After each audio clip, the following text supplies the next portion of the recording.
Well, you're tired, aren't you? You've just had a good run up and down here. Cheers.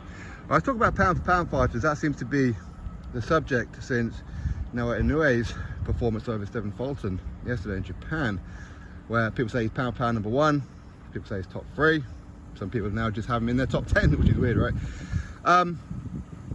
When you look at the pound for pound fighters of today's era, you do have to put in Inoue. Of course you do. Multi-weight world champion, former undisputed champion, as well as you have to put Terence Crawford in there. Again, same reason. Former undisputed champion, multi-weight world champion. And if he beats Errol Spence Jr., that's two-time undisputed world champion. That will definitely put him pound for pound #1. It has to. Canelo Alvarez, undisputed world champion, multi-weight world champion. Do you see where I'm going? So, same with Oleksandr Usyk. He's a 2-weight world champion, former undisputed champion. These are the kind of fighters that will go down as legendary. They are. Now, people have certain fighters in their pound for pound list, and at the end of the day, pound for pound subjective. We all know that. But a lot of people put pound for pounds based on who they like more than anything else. That's why a lot of people have, say, Errol Spence right the way at the top. I mean, that's mad. He's a 1-weight world champion. Listen, he may be a unified world champion, but he took the easiest route to get there. He did. Now, if he beats Terence Crawford, does that make him pound for pound #1? No, of course not, because he's still a 1-weight world champion. Okay, it's still 1 weight.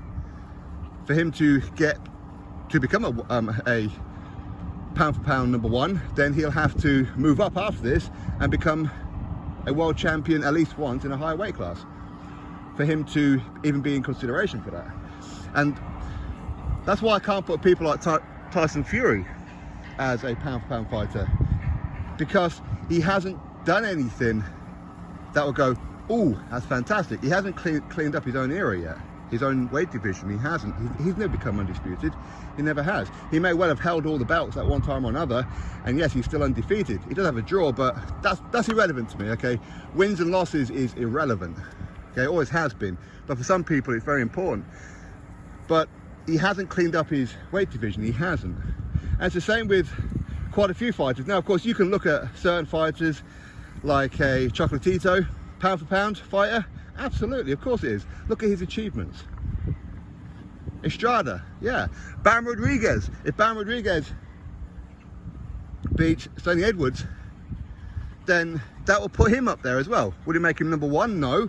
But it's certainly been consideration. Shakur Stevenson, multi-weight world champion already. He's doing fantastic, so he's on course to be up there, for sure. He hasn't become undisputed yet. Devin Haney, he is currently undisputed, but he's not a multi-weight world champion. So you can't put him as pound for pound #1.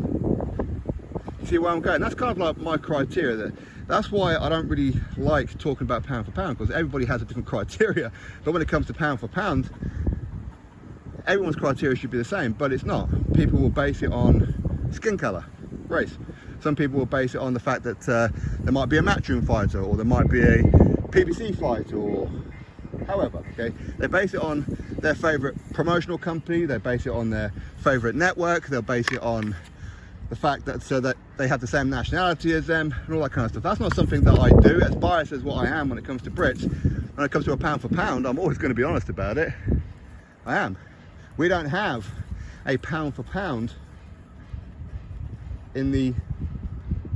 from Great Britain. We don't.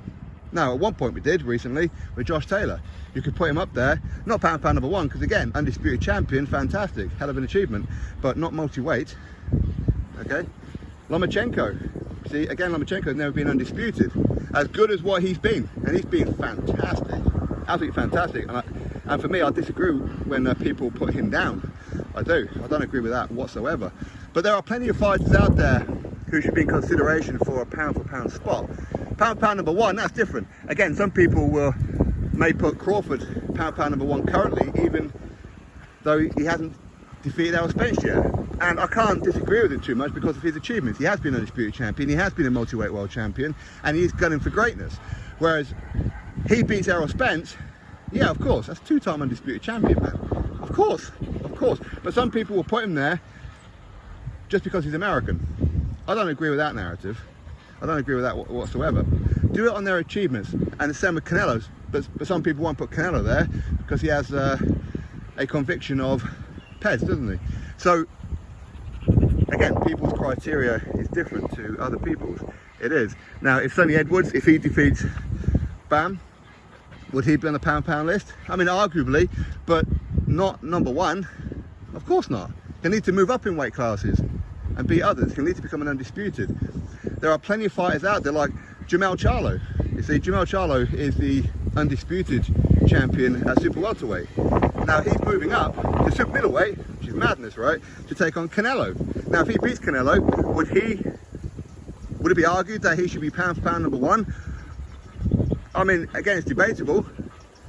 It is debatable, but he's certainly on course there, and he should certainly be in the conversation. If he beats Canelo and becomes undisputed super middleweight world champion, that's undisputed super welterweight, undisputed super middleweight. Of course. But some people say, yeah, but he lost to Tony Harrison. So what? So what? He lost a fight. Big deal. You see, that's what I don't understand. I can't put emphasis on a undefeated record because some people have just been guarded correctly. Some people who've taken losses have just had a bad night at the office, have had a bad training camp and whatever it may be. And again, Charlo, he got revenge on him, didn't he? He did. So, listen, ultimately, pound for pound is all subjective. My current pound for pound number one is Inoue, but if Terence Crawford beats Errol Spence Jr. and puts in a hell of a performance, pound for pound number one.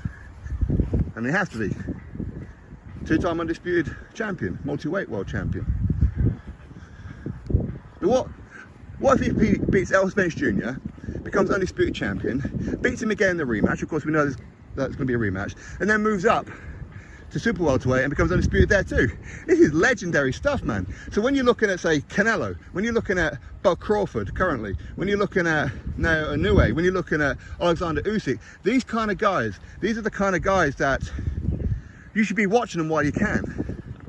You should be. Because when it's all said and done, and they're all retired, and we've got like a new crop in, these are the kind of fighters that people will remember. They will. So, anyway, for me, I think that pound for pound number one currently is Inoue. Currently. But if Crawford wins, then he'll be back up there at number one, and Inoue in at number two. Then number three will be Oleksandr Usyk. It will be so. Anyway, again, other people will have whatever they're going to have. You want to have Shakur Stevenson in there, you want to have Errol Spence in there, you want to have Jermell Charlo in there, you want to have Canelo in there. You do what you got to do. Again, you see Canelo, he's arguably number one already, isn't he? I mean, look at his achievements. Phenomenal. But some people just want to hate on him. But anyway, what can you do? That's my thoughts on pound for pound. Pound for pound sucks a fat one. It does. That's why I don't really like talking about it. And people get angry about them. And why? It's just opinions. Anyway, my thoughts. Drop me yours. Click thumbs up, subscribe. Catch you next video.